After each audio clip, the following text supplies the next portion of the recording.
Hello, welcome back. This week we are talking about housewarming parties. We're on chapter 25, and yeah, tell me all the things. This is a very tactical chapter with bullet points of how to host housewarming parties for your buyers. So we have a small group today, but have either of you ever hosted a housewarming party and how did it go? Not exactly. It wasn't a housewarming party per se. What we did was I we usually like to take clients out to eat, whether lunch after the closing or dinner if they can't make that. And and this one family couldn't. Uh, I can't remember what the circumstances were. Anyway, they just um, weren't able to like go out.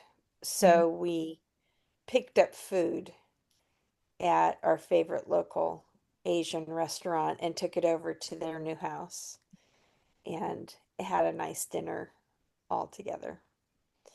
Nice. So,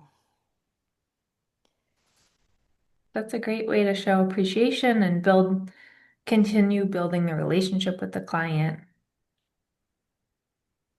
Okay. yeah. I've not done a housewarming party for a client yet. Is that something you usually do, Ashley? I will usually offer to host one. A lot of people, and I have had a few of them take me up on it over the years.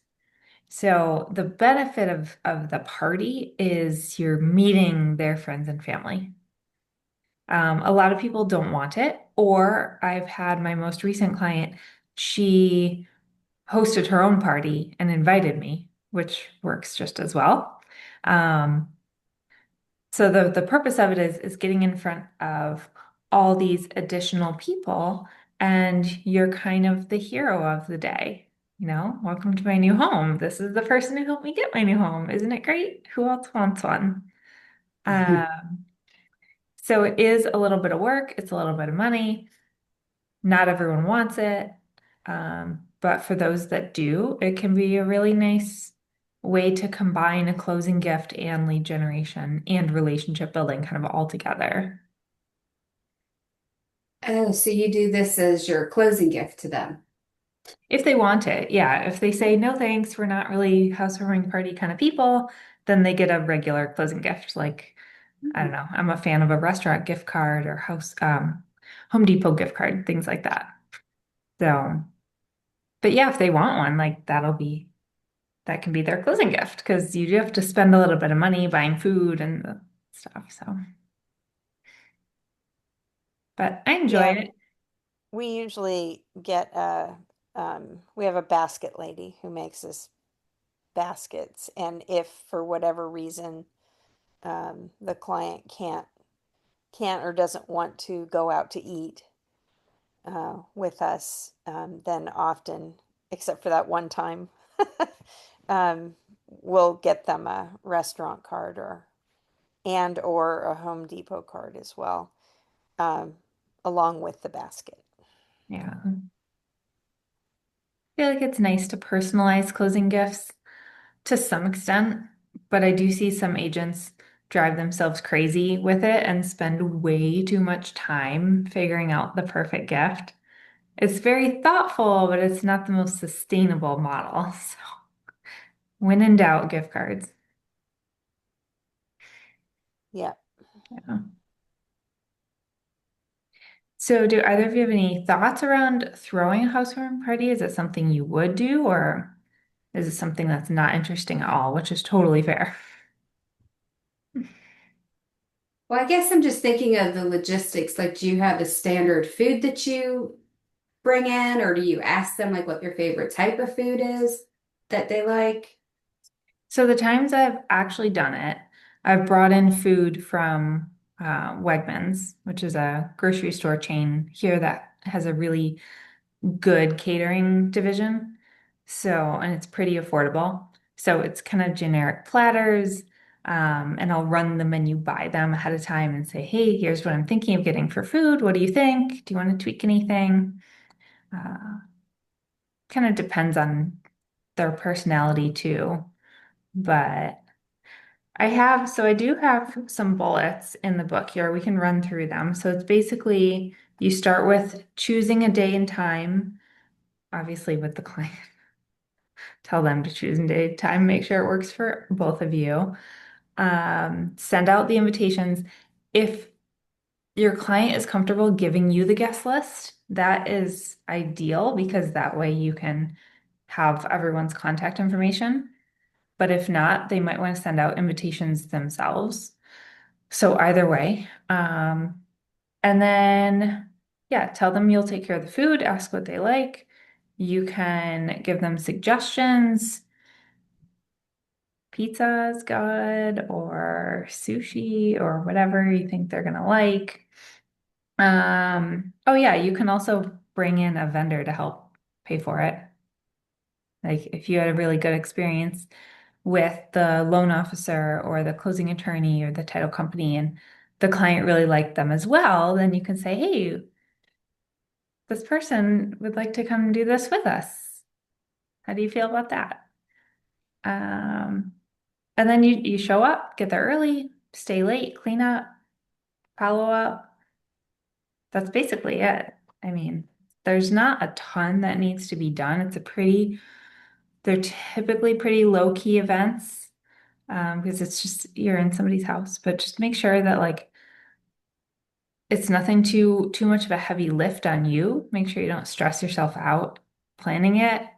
Don't spend too much. Like I probably wouldn't provide alcohol and just say that we can do BYOB, or if the host wants to provide beverages, maybe you can bring in some sodas or something, but bringing real drinks can make the budget go crazy. So that's my suggestions. Paul, welcome. I saw you hopped on. We are talking housewarming parties today. So feel free to chime in if you've done one or if you have questions about doing one.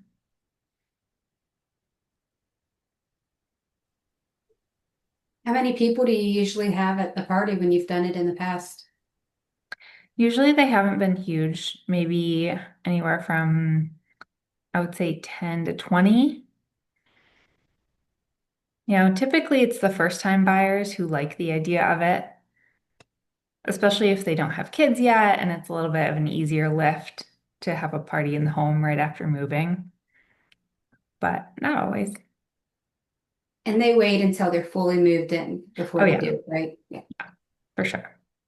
So if you want to start implementing this, you can plant the seed as early as the buyer consult when you're taking people through the process of buying and then you get to the closing, you can say something like, and I always offer to host a housewarming party for my clients after closing once you're settled and moved in, if you want that. And I would tell them it's okay if you don't. Not everyone wants this, but I always offer it, and it's a fun thing if you choose that. So that way the seed is in their mind and they can kind of be thinking about it. But definitely after they've moved in. Yeah.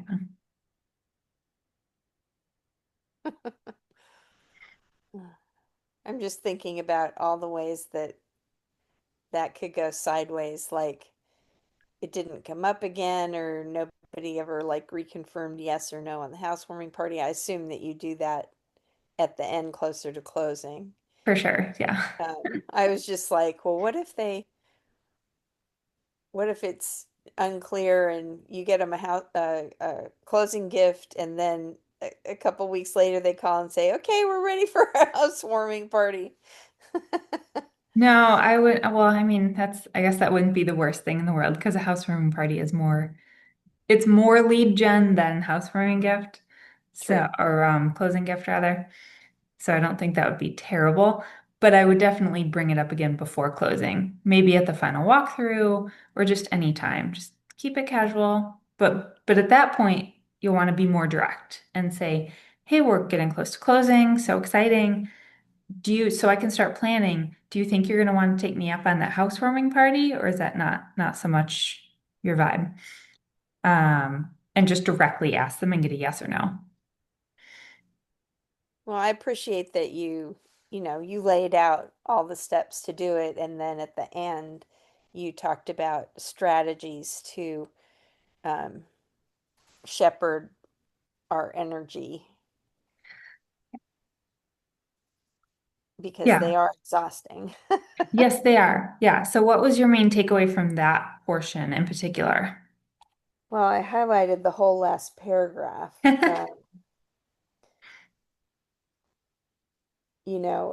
Energy management skills, use your energy management skills to make sure you are at your best energy level going into the event. Mhm. Um, which means I think at the beginning you might have mentioned, don't schedule any appointments the same day of, Yeah. so that you can, have a relaxing day before the event is happened, before you have to get there. Hmm. And then schedule yourself time to rest afterwards. Yeah. So, Yeah. Thank you for mentioning that. That is a huge piece of this because any type of party, especially if we're the ones hosting it, is a pretty big energetic output. So ideally, the party is the only thing you're doing that day, if possible. right. You don't want to It's be really, hosting an open house and then going straight to hosting a housewarming party. Like that's a recipe to just be fried at the end. or a listing appointment or Or listing point. Yeah, nothing like that. If at all possible. That's my recommendation. Just know that it's going to be tiring and that's okay. It's a choice. The first choice is everybody watching this right now and listening to the recording. The first choice is, do you even want to do this? Because it's optional, it's not mandatory. The second choice is, how do you want to structure it? The third choice is, what else are you going to do that day? And how are you going to plan your calendar, plan your energy to make sure that you're on your game? Because you do want to be like happy and energetic and like put on that persona a little bit during the event. Because you want other people to be attracted to your energy and want to work with you too. Hi, Paul. Hey, I have a question for you guys. Yeah. So, I'm reluctant to ask the question because I don't want to be like a negative Nancy. Ask away. Um, so before I was an agent, we bought a house and the realtor said, "Hey, would you like a housewarming party? Or I'd like to throw you a housewarming party." And we declined. And part of the reason that we declined was we were like, well, it kind of sounds like it's for us, but it's totally for her. That's the vibe that I got. Sure. So I have not been, I'm not super happy to like just to offer that because of that same feeling. Yeah. So I'm just wondering how you guys feel about it. And maybe it's just, like my own thing, like, well, I don't know if I want, or if I want a party anyway to begin with. Maybe that's the whole thing. Um, so just wanted to put that out there and see what you guys think about that. Yeah. I'm gonna let anyone else respond first, and then I'll give my thoughts. And also welcome Arlene. I just saw she jumped on. Anyone want to give their thoughts before I jump in?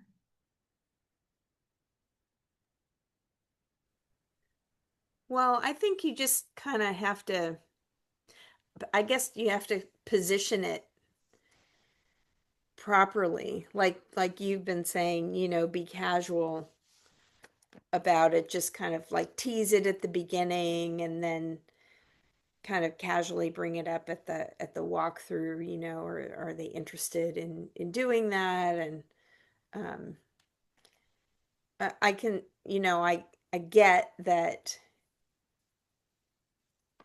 somebody may get the impression of, as Paul obviously did, that it was more for the agent's benefit. But it is a housewarming party. I mean, you're getting free food for a housewarming party. So it should have value to at least some buyers. I That's think just my two people, cents. I think people would be excited about their new purchase and want to share it with their family and friends, want to show it off, share their excitement. And usually it's such a journey that they've talked to their friends about it. So then their friends are equally excited about coming and seeing what it is that they've been doing. Right. I agree with all of that. And I'm also really grateful that you brought this up, Paul, because I don't think I addressed it in the book. But it's an important point. It's okay to say to people, like, yes, it'll be really fun, it'll be great, and you'll have a great time showing off your new house. And also, it's a benefit to me too, because maybe one of your friends will want to buy a house. Like, it's okay to just put it out there. We don't have to pretend like it's not a win-win. I think the pretending is where sometimes it comes off as weird and creepy and salesy. So we don't want to do that. Like we can just tell them, because I've had people that are like, oh, you don't have to do that. No, no. And I say, it's okay. I actually would like to because then I get to meet your friends and maybe one of them would want to work with me too. Like it's fine to say that. And then they're like, oh, well, okay, yeah, we want to help you too. And let's do it. Yeah, I love that. I think that was maybe the piece that, you know, wasn't there. So I like that. Yeah, Thank you. of course. And again, it's always optional. Like if you just don't get the vibe from the person that they would be into this early on, like feel free to not bring it up.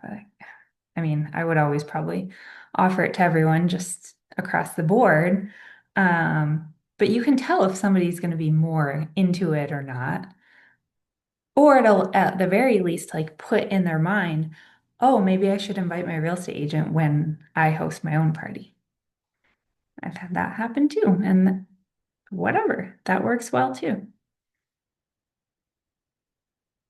So it's one of many options. That's why it is one chapter in the book of, I forget how many I have of different lead gen strategies, but it's one. And everyone watching this recording, you're either going to be like, yeah, that sounds great. That sounds fun. Let's do it. Or that doesn't sound good. Let's not implement that. And that's okay because no one should be implementing everything. So I almost said next week, not next week. This is our last call of the year for 2025. So in January, our next call will be on client appreciation events, which is another whole topic that some people love and some people absolutely hate. And both are okay. So what other thoughts or questions around the housewarming party idea?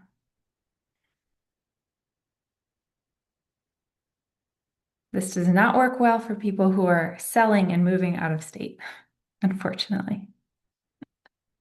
This is a buyer's only idea.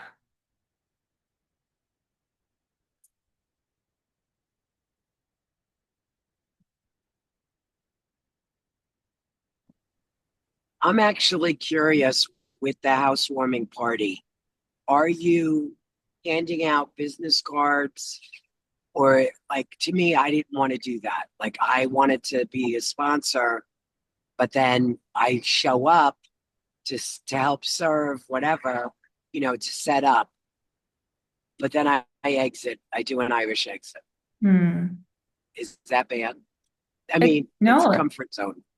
it's not bad at all. It's not bad at all as long as you're not leaving work at the end for your client to have to do. Like if there's going to be a lot of cleanup, that would be my only concern with leaving early.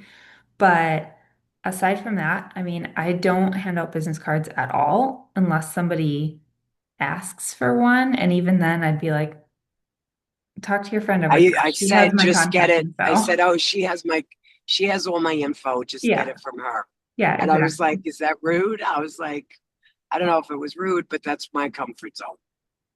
I don't think it's rude. I think it makes people feel more comfortable and less like you're there to just hand out cards. It's more about, I would say the primary focus during the event is helping celebrate your client. They accomplished this thing. They bought this house. Yay, let's celebrate. That's primary during the event. Secondary is talking to as many of the people as you can organically and forming, I'm not going to say relationships because most of them you probably won't see again, but having meaningful conversations where you find out if they also have a real estate need in like a very low key way, you know? And most of the times they'll just tell you. They'll be like, oh, yeah, we're starting to think about looking. Oh, great. Do you have somebody helping you? Okay, thank you. Because that's, Yeah. I've noticed the ones that I have done, it's only their either like closest family and they don't bring it to the friend group. It's been interesting. Hmm. Um, but I want to offer it to everybody now where I haven't in the past because I want to be compliance with, how it works with statewide requirements. Right. Yeah, it is best to have those systems in place and offer the same things to everyone so no one can accuse us of discrimination. We don't want that. Um, but also understanding that not everyone's going to take you up on it. And if you do multiples, like Arlene and I have done, you'll start to see that they all feel a little different just because everyone invites different people and they have a different vibe, and that's part of the fun. They're not all going to result in business, but that's okay. Neither is everything else that we do for lead gen. I think I feel better when I look at it that I'm doing it not to get additional business strategically and genuinely is the way I try to come across. And if it doesn't, I'm okay with that. But if it does, that's a bonus. Yeah, absolutely. So Both things can exist at the same time. We can be excited and celebratory for our people. We can be helping them throw a party, and we can also be open to working with new clients. That might even be something to say when you bring it up the first time in the bar council. Like if they look at you weird, you can say, no, this is a win-win for me too, because I like working with you guys so far, and I imagine you probably have great friends who, if they're in the market, I'd love to work with them too. And this is a chance potentially for me to meet them. It's funny how much people do want to help us and introduce us to other people, as long as we're asking in a not like annoying salesy way. They really do.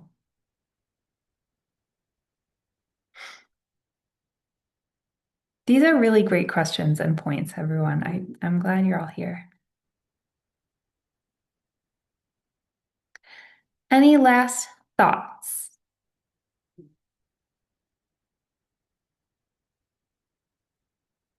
Could be something to implement for 2026, or maybe not.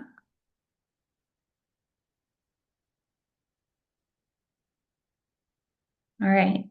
So we're skipping the next 2 weeks because Christmas and New Year's, but I will see you the first week of January, and we'll be talking about client appreciation events. So take care of your energy, everyone, over the holidays.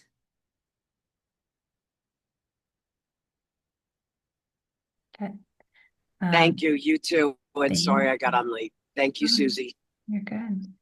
Mhm. Happy holidays, everyone. Happy Happy New Year. holidays. Happy holidays. See you next year. Happy See you next holidays. year. Bye.